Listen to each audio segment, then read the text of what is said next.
और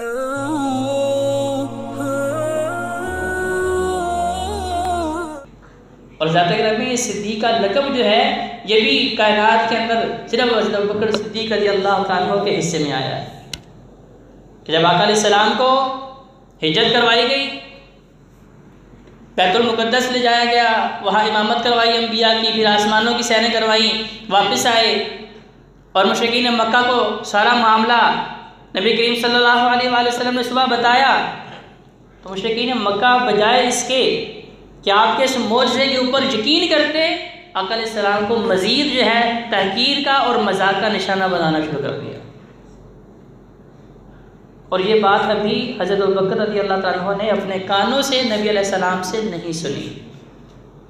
जब मुशरिकीन मक्का ने ये बात सुनी, दौड़ते हज़रत अबू बकर सिद्दीक़ रज़ियल्लाहु ताला अन्हु के पास आए, कहा अबू बकर बताओ, अगर कोई बंदा ये कहे कि जो यहाँ से 8 दिन का सफ़र या 9 दिन का सफ़र बैतुल मुक़द्दस का मक्का से मुसलसल सफ़र किया जाता था, उस वक़्त पैदल या सवारियों पे 8 या 9 दिन लगते थे।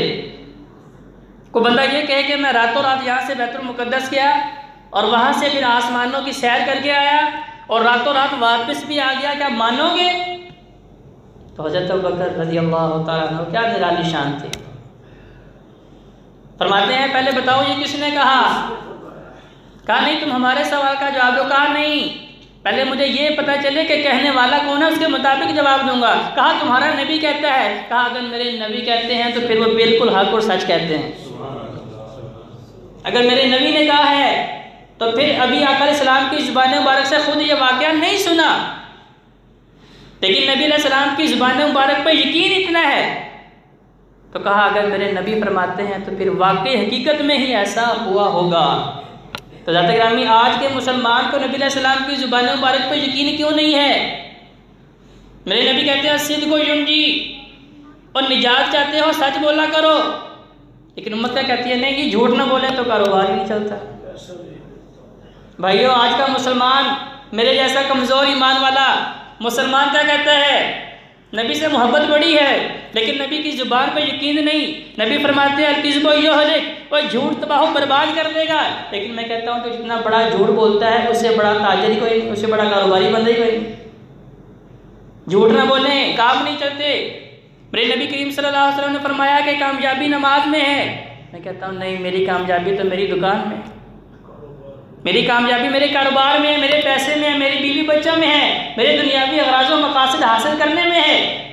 भाइयों, मेरे नबी करीम सल्लल्लाहु अलैहि वसल्लम की ज़ुबान मुबारक के ऊपर जिन्होंने सही तौर पर यकीन किया, उनकी ज़िंदगी को उठा के देखें, उसका मुताला करें, फिर जाके जाता ग्रामी हमारी ज़िंदगियों में हकीकी तब्दीली आएगी, फिर हमें रूहानियत मिलेगी।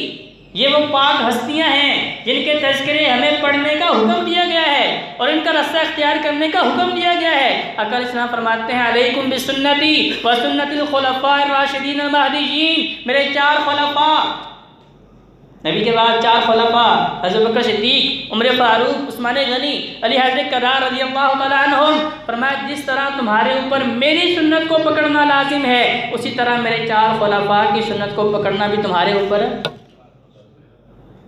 लाजिम और ज़रूरी है। तो ज़ात ग्रामी उनमें सर फहरिस्त सबसे ऊपर हज़रत अबू बकर सिद्दीक़ रज़ियल्लाहु ताला अन्हु हैं, जिनकी शुरू दिन से ही रफ़ाक़त नबी करीम सल्लल्लाहु अलैहि वसल्लम के साथ थी। जब मक्की दौर था तो इनका बचपन आका अलैहिस्सलाम के साथ गुजरा, इनकी जवानी नबी अलैहिस्सलाम के साथ गुजरी। आका अलैहिस्सलाम से 3 साल छोटे थे और अक्सर तिजारत के सफ़र में भी नबी अलैहिस्सलाम के साथ हुआ करते थे। तो दोस्ती और चलाना तो पहले ही था, क्योंकि अच्छे लोगों के दोस्त भी अच्छे ही हुआ करते हैं, क्योंकि मिजाज के शरीफ थे, शर्मो हया का पैकर थे, तो इसलिए नबी करीम सल्लल्लाहु अलैहि वसल्लम से दोस्ती लगाई। और जब नबी अलैहिस्सलाम ने ऐलान नबूवत फरमाया, अल्लाह ने कहा क्या आप अपनी उम्मत को बता दें कि आप हमारे आखिरी पैगंबर हैं। तो आका अलैहिस्सलाम को इस सफ़ा पे खड़े होकर ऐलान फरमाया, मक्के वालों मेरी बात सुनो। सबको जमा किया और कहा क़ूलू ला इलाहा इल्लल्लाह तुफ़्लिहून व तमलिकून अल-अरब वल अजम, मक्के वालों ला इलाहा इल्लल्लाह के करार कर लो, अरबो अजम की हाकमियत, अरबो अजम की बादशाह तुम्हारे कदमों के नीचे होगी। जब अपनों ने भी मानने से इनकार कर दिया तो सबसे पहले इन्होंने नबी करीम सल्लल्लाहु अलैहि वसल्लम की नबूवत का इकरार किया। हज़रत अबू बकर सिद्दीक़ रज़ियल्लाहु तआला अन्हु, और इस्लाम कबूल करते ही 40,000 दिरहम जो हैं इन्होंने अल्लाह की राह में खर्च किए कि अल्लाह ने मुझे कितनी बड़ी दौलत ईमान दे दी है। क्योंकि ज़ात ग्रामी ये दुनिया की दौलत तो आर्दी है, ये दुनिया का जो है साजो सामान ये तो आर्दी फना होने वाला है। इसलिए अल्लाह रब्बुल इज़्ज़त कुरान में इसका जिक्र भी करते हैं कि ये वाहिद आदमी हैं इन्होंने अपना माल दे के अल्लाह की रिजवान को हासिल कर लिया है, अल्लाह की खुशनुदी को हासिल कर लिया है, अपना माल अल्लाह के साथ तिजारत करके अपने आप को जहन्नम से आज़ाद करके जन्नत का वारिस बना लिया। और पहले दिन से ही फिर ये मिशन बना लिया कि अब नबी अलैहिस्सलाम के साथ मिल के इस दिन इस्लाम की रोशनी को हर घर तक पहुँचाना है। अपने घर में जाके दावत देना शुरू कर दी। वालिद अबू कुहाफा बड़े सख्त गिर आदमी थे। उन्होंने कहा अच्छा अपने बाप दादा का दीन छोड़ दें।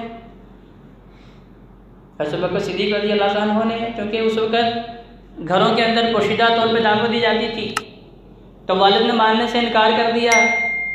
और मक्के वालों ने अक्सर लोगों ने इस दावत हक़ को तस्लीम करने से इनकार कर दिया। अपने बेगाने अक्सर नबी अलैहिस्सलाम के दुश्मन हो गए। ज़ात ग्रामी लम्हा फ़िक्रिया हमारे लिए भी है कि वो भी नबी अलैहिस्सलाम से मोहब्बत करते थे, लेकिन नबूवत मिलने से पहले उन्हें नबी अलैहिस्सलाम के मोहम्मद होने पे कोई इख्तिलाफ़ नहीं। उन्हें सारे का सारा इख्तिलाफ़ रसूलुल्लाह पे है कि आप अल्लाह के रसूल हैं। लिहाजा अगर हम भी सिर्फ मोहम्मद से मोहब्बत करते हैं तो ज़ात ग्रामी फिर वो मोहब्बत काम नहीं आने वाली। हमें मोहम्मद रसूलुल्लाह सल्लल्लाहु अलैहि वसल्लम इस पूरे जुमले से मोहब्बत करनी है कि आप मोहम्मद अल्लाह के बंदे, अल्लाह के रसूल हैं और आपका पैगाम मेरे लिए ज़रिया निजात है। आपकी सारी बातें मेरे लिए तस्लीम करना लाजिम और ज़रूरी है। अगर इस नुक्ते के मुताबिक मैं आपसे मोहब्बत करता हूँ फिर जाकर ज़ात ग्रामी मेरी मोहब्बत मेरे लिए ज़रिया निजात है, फिर मेरी मोहब्बत मेरे लिए ज़रिया निजात है। तो हज़रत बकर सिद्दीक़ रज़ियल्लाहु तआला अन्हु मक्के के शुराफा में और 14 में इनका शुमार था। और जब भी नबी अलैहिस्सलाम के ऊपर कोई भी मुसीबत आई है सबसे पहले सर फारिस अबू बकर सिद्दीक़ रज़ियल्लाहु तआला अन्हु आगे बढ़ के इस बात की परवाह नहीं की कि मेरी जान जा सकती है, मुझे नुकसान पहुँच सकता है, फ़ौरन नबी करीम सल्लल्लाहु अलैहि वसल्लम की मदद करने के लिए सबसे पहले पहुँचे। नबी अलैहिस्सलाम हरम काबा में नमाज़ पढ़ रहे थे और एक काफिर ने आकर इस्लाम की गर्दन के अंदर एक चादर डाली और उसे घुमाता रहा इस हद तक घुमाया कि नबी अलैहिस्सलाम का चेहरा मुबारक सुर्ख हो गया और आपकी आंखें बाहर की तरफ आ गई। नबी अलैहिस्सलाम का सांस लेना मुश्किल हो गया। लोगों ने हज़रत बकर सिद्दीक़ रज़ियल्लाहु अन्हु को बताया, अपना काम काज छोड़ के भागते हुए नबी करीम सल्लल्लाहु अलैहि वसल्लम के पास आए और उस काफिर को धक्का दिया और उसे पीछे हटा के नबी अलैहिस्सलाम का जो है मदद की और आपके पास खड़े होकर लोगों को पीछे हटाते हुए कहते हैं, और लोगों तुम कितने बदबख्त लोग हो, बदनसीब लोग हो कि ऐसे बंदे को मार रहे हो, ऐसे बंदे को तकलीफ दे रहे हो जो कहता है कि रब्बी अल्लाह, मेरा रब अल्लाह है, जो सच्ची हकीकत तुम्हारे सामने बयान कर रहा है, जो तुम्हें जहन्नम से बचा के जन्नत का वारिस बनाना चाहता है, लेकिन तुम उसी बंदे के दरपे हो चुके हो। तो ज़ात ग्रामी बड़े बड़े किबार सहाबा ने हज़रत अबू बकर सिद्दीक़ रज़ियल्लाहु तआला अन्हु की दावत पे फिर दीन इस्लाम कबूल किया। बड़े बड़े किबार सहाबा, अक्सर अशरा मुबशरा में से हज़रत बकर सिद्दीक़ रज़ियल्लाहु अन्हु की दावत पे दीन इस्लाम की दौलत से मुनव्वर हो रहे हैं। और जब हिजरत हबशा हुई नबी अलैहिस्सलाम ने खुद इजाज़त दे दी कि मक्का का जो है जुल्म सितम अब मुसलमानों को बर्दाश्त करना इनके बस की बात नहीं, आप हबशा की तरफ हिजरत करके चले जाएं। हज़रत अबू बकर सिद्दीक़ रज़ियल्लाहु अन्हु ने भी कहा, रसूलल्लाह मुझे भी इजाज़त दे दें। नबी अलैहिस्सलाम ने फरमाया ठीक है अबू बकर आप भी चले जाए। अभी मक्का से बाहर निकले थे कि एक शख्स अबू दुगाना से मुलाकात हुई। कहा अबू बकर कहाँ जा रहे हो, साजो सामान बांधा हुआ है, लगता है कि कहीं सफ़र पे जा रहे हो। कहा हाँ यार, मक्के के लोग मुझे यहाँ रहने नहीं देते, मुझे मक्के से जला वतन कर दिया गया है, मैं यहाँ से जद करके जा रहा हूँ। अबू दुगाना के अल्फाज सुनिए, काफिर है, बड़े प्यारे और कीमती अल्फाज फरमाए। कहा यार तुम तो यतीमों का ख्याल करने वाले हो, तुम तो मस्कीनों का ख्याल करने वाले हो, तुम तो सबसे ज़्यादा मेहमान नवाज आदमी हो, तुम तो सबसे ज़्यादा हमदर्द इंसान हो। तुम आओ तुम मेरी अमान में हो, अब तुम्हें आज के बाद कोई बना तकलीफ़ नहीं पहुँचाएगा। वापस ले आए और हरम काबा में खड़े होके मक्के के तमाम चौधरियों को ललकारते हुए अबू दुगाना कहने लगा, और भाई अबू बकर को मैं अपनी गारंटी पे लेके आया हूँ, आज के बाद ये मेरी अमान में है, तुमने इनसे कोई बात नहीं करी, इन्हें कोई तकलीफ़ नहीं देनी। मुशरिकीन मक्का कहने लगा, भी हमें इनसे कोई इख्तलाफ नहीं, हमें उस दीन से इख्तलाफ है, उस मिशन से इख्तलाफ है जिसे ये हक कहते हैं और हमें बातिल कहते हैं, अपने आप को सच्चा हमें झूठा कहते हैं एक खुदा की इबादत करो और ये लात मनात उज़्ज़ा हुबल ये 360 इन सब की नफ़ी कर दो, हमें इस नज़रिए से इख्तलाफ है। कहा बाहर क्या, मैं तो अब इसे अपनी अमान में ले आया हूँ। कहा अच्छा ठीक है, ये अपने घर के अंदर कमरे के अंदर जो भी अपनी रसूमात करना चाहता है करे, लेकिन सरेआम ना करे, क्योंकि इसे देख के हमारी ख़वातीन और हमारे बच्चे जो हैं इसकी तरफ माइल हो रहे हैं। क्योंकि मक्के के अंदर हज़रत अबू बकर सिद्दीक़ रज़ियल्लाहु अन्हु का मुकाम बहुत निराला था। उन्हें पता था कि ये आम आदमी नहीं, इंतहाई शरीफ साहिब इल्म आदमी है और जो भी काम करता है सोच समझ के करता है। हज़रत अबू बकर सिद्दीक़ रज़ियल्लाहु अन्हु ने अपने घर के सहन के अंदर मस्जिद बनाई हुई थी, हत्ता कि उन्हें फिर उसके अंदर नमाज़ पढ़ने से भी मना कर दिया गया। हज़रत अबू बकर सिद्दीक़ रज़ियल्लाहु अन्हु ने कहा, अबू दुगाना मुझे तुम्हारी हिफाजत की ज़रूरत नहीं, क्योंकि मेरी हिफाजत करने वाला अर्श के ऊपर मुस्तवी है, जब तक वो मुझे ज़िंदा रखेगा दुनिया की कोई ताकत जो है मुझे नुकसान नहीं पहुंचा सकती, और जब मेरी मौत का वक्त आएगा सारी कायनात मिल के भी जो है मुझे उस लम्हे से तकदीम व ताख़ीर कर सकती नहीं। तो हज़रत अबू बकर सिद्दीक़ रज़ियल्लाहु अन्हु का ईमान देखिए। और फिर जब हिजरत मदीना हुई, सहाबा किराम सहाबियात मक्का छोड़ के मदीना की तरफ जा रहे हैं, हज़रत अबू बकर सिद्दीक़ रज़ियल्लाहु अन्हु भी मुंतज़िर हैं कि नबी अलैहि सलाम मुझे भी इजाज़त दें तो मैं भी मदीना चला जाता हूँ। 4 महीने गुजर गए, सहाबा सहाबियात जा रहे हैं मुसलसल। एक दिन नबी करीम सल्लल्लाहु अलैहि वसल्लम आते हैं, दरवाजे पर दस्तक दी।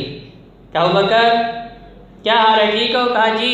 कहा घर में तुम्हारे अलावा कोई और? कहा सिर्फ मेरे घर के अफराद हैं। इजाज़त मिली, नबी अलैहि सलाम अंदर गए। कहा मेरे अल्लाह ने मुझे भी हुक्म दे दिया है कि मैं भी हिजरत करूं, क्या तुम तैयार हो? कहा रसूलल्लाह मैं तो 4 महीनों से तैयार हूं, आप बताइए कब निकलना है? तो वहाँ से मक्का से मदीने का सफ़र भी हज़रत अबू बकर सिद्दीक़ रज़ियल्लाहु अन्हु ने नबी अलैहि सलाम के साथ किया, और रस्ते की तमाम तकलीफ़ें, तमाम मुश्किलात, तमाम मसाइब जो हैं नबी अलैहि सलाम के साथ झेले, और विसाल नबी अलैहिस्सलाम तक आका अलैहिस्सलाम के साथ रहे। तमाम गज़वात के अंदर, तमाम लड़ाइयों जंगों के अंदर नबी अलैहिस्सलाम का साया बन के रहे। जंग बदर में पहला हक़ व बातिल का मार्का था, पहली लड़ाई थी, और ये मुहाजिर सहाबा किराम अभी दूसरा साल हिजरत करके आए। तो मुहाजिर आदमी के पास कितना का सामान होता है, ना उनके पास अपना घर था, ना सवारियाँ थी, ना लड़ने का साजो सामान था, लेकिन नबी अलैहि सलाम ने कहा लड़ना है तो सिर्फ और सिर्फ एक कुव्वत ही, कुव्वत ईमान, लड़ने के लिए तैयार हैं। अब बदर के मैदान में लड़ रहे हैं, तलवार भी चला रहे हैं, लेकिन साथ साथ नज़र नबी करीम सल्लल्लाहु अलैहि वसल्लम के ऊपर भी है कि कोई काफिर, कोई दुश्मन मेरे नबी को नुकसान ना पहुंचाए। अचानक आका अलैहिस्सलाम की चद्दर जो है कंधे से नीचे गिरी, हज़रत अबू बकर सिद्दीक़ फ़ौरन लग गए और चद्दर को उठा के नबी अलैहिस्सलाम के कंधे के ऊपर रखा और फिर दोबारा लड़ना शुरू कर दिया। ये नबी अलैहिस्सलाम के साथ हज़रत अबू बकर सिद्दीक़ की मोहब्बत, उसका ये आलम था। और फिर जंग ओहद के अंदर, जंग बदर में जब 70 कैदी पकड़े गए, ये पहली फतह मुसलमानों को हुई, तो नबी अलैहिस्सलाम ने सहाबा से मशवरा किया कि बताइए आप इन कैदियों के बारे में क्या करें। हज़रत उमर फारूक रज़ियल्लाहु अन्हु इनकी सख्त गिरी दीन इस्लाम से पहले भी मारूफ थी और दीन इस्लाम कबूल करने के बाद भी मारूफ थी। अशिद्दाउ अलल कुफ़ार, कुफ़ार के मामले में बिल्कुल सख्त गिर थे, रसूलुल्लाह इनकी गर्दनें मार दें ताकि दूसरों को इबरत हो कि हमारे सामने अब लड़ने के लिए नहीं आना। लेकिन जब मशवरा हज़रत अबू बकर सिद्दीक़ रज़ियल्लाहु अन्हु से किया गया, क्या अबू बकर आप बताइए आपकी क्या राय है, क्या मशवरा? रसूलुल्लाह है तो हमारे भाई, मक्का से आते हैं ना, किसी का बाप, किसी का बेटा, किसी का भाई, रसूलुल्लाह है तो हमारे अपने ही हैं, इन्हें मारे ना, इनसे फिदिया लें और इन्हें आज़ाद कर दें। तो नबी करीम सल्लल्लाहु अलैहि वसल्लम ने हज़रत अबू बकर सिद्दीक़ के मशवरे को कबूल किया। और फिर जंग ओहद के अंदर जब सहाबा की छोटी सी गलती ने फतह को शिकस्त में तब्दील कर दिया, आज अक्सर हमारे जो 2 सहाबाब हैं अक्सर जब उनको दावत इस्लाम दी जाती है, जब उन्हें बताया जाता है कि भाई ये आप गलत काम कर रहे हैं, तो आगे से कहते हैं कोई बात नहीं, देखा जाएगा। और ये कौन सा बड़ा गुनाह है? हज़रत गिरामी देखिए, जंग ओहद के अंदर सिर्फ एक हुक्म नबी अलैहि सलाम का नहीं माना। नबी अलैहि सलाम ने फरमाया था कि इस दर्रे से तुमने नीचे नहीं उतरना। चंद सहाबा को पहाड़ के टीले के ऊपर नामजद किया था, कहा जब तक मैं इजाज़त ना दूं, जब तक हुक्म ना दूं, तुमने नीचे नहीं उतरना। अब ऊपर वालों ने देखा कि मुसलमानों को फतह हो गई है, कुफ़ार ने भागना शुरू कर दिया है, मुसलमान सहाबा माल गनीमत समेट रहे हैं, अभी नबी अलैहि सलाम की इजाज़त का इंतज़ार नहीं किया, फ़ौरन नीचे उतरते हैं। हज़रत गिरामी फिर कुफ़ार ने दोबारा यलगार की और फिर 70 सहाबा किराम शहीद हुए। नबी करीम सल्लल्लाहु अलैहि वसल्लम का दंदान मुबारक भी शहीद हुआ और सहाबा ने वहाँ से भागना शुरू कर दिया।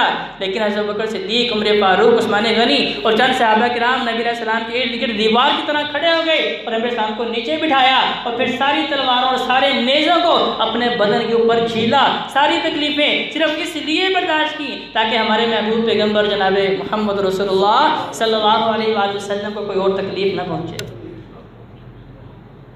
तो हज़रत गिरामी, मेरे नबी अलैहिस्सलाम का जब आखिरी वक्त था, आका अलैहिस्सलाम का आखिरी हफ्ता, जब आप बीमार हो गए और आप नमाज़ पढ़ाने के लिए मस्जिद नबी में तशरीफ़ नहीं ला रहे थे, आका अलैहिस्सलाम ने हुक्म दिया, हज़रत आयशा रज़ियल्लाहु अन्हा को बुलाया, कहा मुरू अबा बकरिन फलयुसल्ली अन्नास, आयशा बकर को बुलाओ और उन्हें मेरा हुक्म सुनाओ कि लोगों की इमामत करवाए। हज़रत आयशा रज़ियल्लाहु अन्हा कहने लगी, या रसूलल्लाह, ये इमामत मुसल्ले पे खड़ा होना, क्योंकि ये बहुत बड़े मनसब की बात है, जिसे आज हम समझते ही नहीं। हम ये समझते हैं तो खाली लोगों का काम है, मुसल्ले पे कोई भी खड़ा हो सकता है, जिसे मर्जी खड़ा कर दें। ज़ात गिरामी, ये मुसल्ला बड़ी अहमियत का हामिल है और इसके ऊपर वही खड़ा हो सकता है जिसे अल्लाह ये शान देता है। नबी अलैहिस्सलाम हुक्म दे रहे हैं इतने कसीर सहाबा में से कि अबू बकर को हुक्म दो मुसल्ले पे खड़ा हो, लोगों की इमामत फरमाए। आका अलैहिस्सलाम का इशारा था कि अब अगला खलीफा बनने वाला कौन है? हज़रत अबू बकर सिद्दीक़ रज़ियल्लाहु अन्हु। हज़रत आयशा ने फरमाया भी कि रसूलल्लाह, मेरे वालिद दिल के बड़े नरम हैं, उनसे शायद ये जिम्मेदारी ना संभाली जाए, आप हुक्म देते हैं, आप इजाज़त देते हैं तो मैं उमर को पैगाम भेजती हूँ। उमर मुसल्ला इमामत पे खड़े होते हैं। नबी अलैहिस्सलाम ने फिर फरमाया, आयशा जो मैं कह रहा हूँ वो सुनो। और मेरे नबी की ज़िंदगी के आखिरी हफ्ते में हज़रत अबू बकर सिद्दीक़ रज़ियल्लाहु अन्हु मुसल्ले पे खड़े होकर लोगों की इमामत फरमा रहे हैं। और नबी अलैहिस्सलाम का जब विसाल हुआ, हज़रत बकर सिद्दीक़ रज़ियल्लाहु अन्हु की दुकान थी कपड़े की, मदीने से थोड़ा सा दूर थी। अब मदीने के अंदर ये खबर फैल गई कि नबी अलैहिस्सलाम का विसाल हो चुका है। हज़रत उमर फारूक रज़ियल्लाहु अन्हु, जिनका जलाल और गुस्सा पूरे अरब के अंदर मशहूर था, अब वो गम की कैफियत ऐसी थी और सदमा इतना बड़ा था कि उमर फारूक रज़ियल्लाहु अन्हु ने अपनी तलवार निकाली और कहा कि जिस बंदे ने यह कहा कि मोहम्मद रसूलुल्लाह सल्लल्लाहु अलैहि वसल्लम फौत हो चुके हैं, मैं उसकी गर्दन उड़ा दूंगा। ऐसा मुमकिन ही नहीं है। क्योंकि हज़रत गिरामी, हम भी जिससे मोहब्बत करते हैं, हम भी ये खबर सुनने के लिए बिल्कुल जनी तौर पे तैयार नहीं होते कि हमें ये खबर सुनाई जाए कि आपका महबूब तरीन इंसान दुनिया से रुखसत हो चुका है। हज़रत उमर फारूक रज़ियल्लाहु अन्हु ने फ़र्ते मोहब्बत में तलवार निकाली।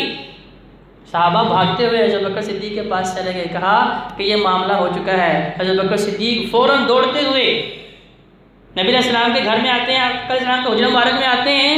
देखा कि उमर लोगों के सामने तकरीर कर रहे हैं, बरस रहे हैं, गुस्से में हैं। पहले नबी अलैहिस्सलाम के हुजरा मुबारक में गए, आपके चेहरे पर नूर से चद्दर हटाई, आका अलैहिस्सलाम के चेहरे को बोसा दिया और फिर आते ही हज़रत उमर फारूक रज़ियल्लाहु अन्हु के कंधे पे हाथ रखा और कहा, यार बैठ जाओ, मेरे साथी बैठ जाओ, मेरे दोस्त बैठ जाओ। हज़रत उमर बावजूद इसके कि गम की वजह से होशो हवास कायम नहीं थे, इंतहाई रंजीदा और गमज़दा थे और बड़े जलाल और गुस्से के आलम में थे। लेकिन जैसे ही देखा, पीछे मुड़ के देखा कि कौन अबू बकर सिद्दीक़ हैं, बैठ जाते हैं। तो उस वक़्त उम्मत को संभाला हज़रत अबू बकर सिद्दीक़ रज़ियल्लाहु अन्हु ने लिया कुरान मजीद की आयत पढ़ी, कहा हय्युल क़य्यूम ज़ात सिर्फ अल्लाह वहदहू ला शरीक की है, अल्लाह के अलावा कोई हमेशा जिंदा रहने के लिए नहीं है। और ए नबी जब आप फौत होंगे तो क्या ये आपकी उम्मत के लोग एड़ियों के बाद वापस कुफर की तरफ चले जाएंगे? ऐसा मुमकिन नहीं है। जब ये आयत करीमा पढ़ी, हज़रत उमर फारूक रज़ी अल्लाह ताला अन्हु ने बिजारो कतार रोना शुरू कर दिया, हाथ से तलवार गिरती है और फिर कहते हैं मुझे यूँ लगा कि जैसे ये आयत करीमा अभी अभी नाज़िल हुई। और फिर सहाबा किराम के बाहमी इत्तेफाक राय के साथ, मशवरे के साथ हज़रत बकर सिद्दीक़ रज़ी अल्लाह ताला अन्हु को खलीफा नामज़द किया गया। इसमें किसी को कोई इख्तलाफ नहीं था। सब सहाबा ने, तमाम सहाबियात ने इस बात पे इत्तेफाक किया कि अब नबी करीम सल्लल्लाहु अलैहि वसल्लम के बाद सबसे बेहतरीन इंसान जो कि अबू बकर सिद्दीक़ रज़ी अल्लाह ताला अन्हु हैं, लिहाजा अब मनसब खिलाफत जो है इनके पास होना चाहिए। तो अबू बकर सिद्दीक़ रज़ी अल्लाह ताला अन्हु जो रकीकुल कल्ब, नरम दिल आदमी मारूफ है, मशहूर हैं, लेकिन जैसे आकर इस्लाम के विसाल के बाद लोगों ने झूठी नबूवत के दावे करने शुरू कर दिए, तो फिर हज़रत उमर फारूक, हज़रत अबू बकर सिद्दीक़ रज़ी अल्लाह ने भी कहा कि अब हमारा सबसे पहला और बुनियादी काम ये है कि जितने लोग नबूवत के झूठे दावेदार हैं, जब तक हम इन्हें कैफरे किरदार तक ना पहुँचा दें उस वक्त तक हमारी तलवारें न्यामों में वापस नहीं जाएंगी। तो फिर हज़रत अबू बकर सिद्दीक़ रज़ी अल्लाह अन्हु ने जितने भी मुसलमान कज़्ज़ाब और जितने भी लोग ख़वातीन, कुछ ख़वातीन ने भी नबूवत के झूठे दावे किए। तो ज़ात ग्रामी ये नबूवत का दावा करने का मतलब क्या है कि अपने पास से कुछ शरीयत की बातें बताना। तो आज हमारे माशरे में भी लोग अपने आप को नबी नहीं कहते, लेकिन दीन इस्लाम के अंदर बहुत सी बातें शामिल करने की कोशिश करते हैं। हम भी ये कह देते हैं कि मेरे फ़लाँ बंदे ने, मेरे फ़लाँ आलिम ने, फ़लाँ कारी साहब ने ऐसे कहा, मैंने तो वही बात मानी है। और भाई मेरे लिए बात मानना सिर्फ और सिर्फ एक हस्ती है जिसे अल्लाह रब्बुल इज़्ज़त ने अपना महबूब पैगम्बर बनाया है, जिसके बारे में फरमाया है लक़द काना लकुम फ़ी रसूलिल्लाहि उस्वतुन हसना। तो उनकी सारी बातें मानना बहैसियत मुसलमान तुम्हारे लिए लाजिम और ज़रूरी है। 2 साल तक हज़रत बकर सिद्दीक़ रज़ी अल्लाह अन्हु खलीफा रहे और फिर सर्दी का मौसम शुरू हुआ, गुस्ल किया, उस वजह से ठंड लगी, बीमार हुए और 1 हफ़्ते के बाद विसाल हो गया। और जब करीबुल मरग थे, हज़रत आयशा रज़ी अल्लाह अन्हा को बुलाया, वसीयत की, कुछ बातें लिखवा दी। उनमें से काबिल ज़िक्र बात कहा, आयशा मुझे मेरे लिबास में ही कफन दे देना। बैतुल माल में बड़ा माल जमा हो चुका था। अब वो कसम कुर्सी वाला ज़माना नहीं था जो 10 साल पहले जब हिजरत करके आए थे वो था। अब बहुत सा माल जमा हो चुका था, लेकिन कहा मुझे मेरे लिबास में कफन दे देना। हज़रत आयशा रज़ी अल्लाह अन्हा फरमाने लगी, अब्बा जान हम आपको नया कफन भी दे सकते हैं, बैतुल माल के अंदर मौजूद है, इतनी सकत मुसलमानों में है। तो कहा नया लिबास जिंदों का हक है, मुर्दों को उसकी कोई ज़रूरत हाजत नहीं है। जब मैं दुनिया से रुखसत हो जाऊंगा तो मुझे उस कुर्ते में कफन दे देना जो कुर्ता पहन के मैं नबी अलैहिस्सलाम के साथ बगलगीर हुआ करता था, नबी अलैहिस्सलाम के साथ मुआनका किया करता था, नबी अलैहिस्सलाम के साथ जफ्फी डाला करता था। मुझे उसी कुर्ते के अंदर जो है कब्र के अंदर उतार देना, हो सकता है मेरे लिए ज़रिया निजात बन जाए। हज़रत उमर फारूक रज़ी अल्लाह अन्हु ने जनाजा पढ़ाया और जिलुक़दर सहाबा किराम ने मिल के फिर उनको जो है उस अजीम हस्ती को कब्र के अंदर उतारा। तो ज़ात ग्रामी इस अजीम हस्ती की ज़िंदगी से हमें अखलाकी सबक क्या मिलता है कि इन्होंने अपनी सारी ज़िंदगी नबी करीम सल्लल्लाहु अलैहि वसल्लम के साथ मोहब्बत की और आका इस्लाम की हर बात को अपने लिए हरफ अखीर तस्लीम किया। जब इनके सामने आका इस्लाम की बात आ गई तो फिर मानने के लिए उसी वक्त तैयार हुए। ये सोच अपने जहन के अंदर नहीं रखी कि पहले फलां काम होगा तो फिर सोचूंगा, ऐसे होगा तो ऐसे करूँगा। ये सोचें जो हैं हमें दीन इस्लाम से दूर करती हैं और ये शैतानी वसवसे हैं।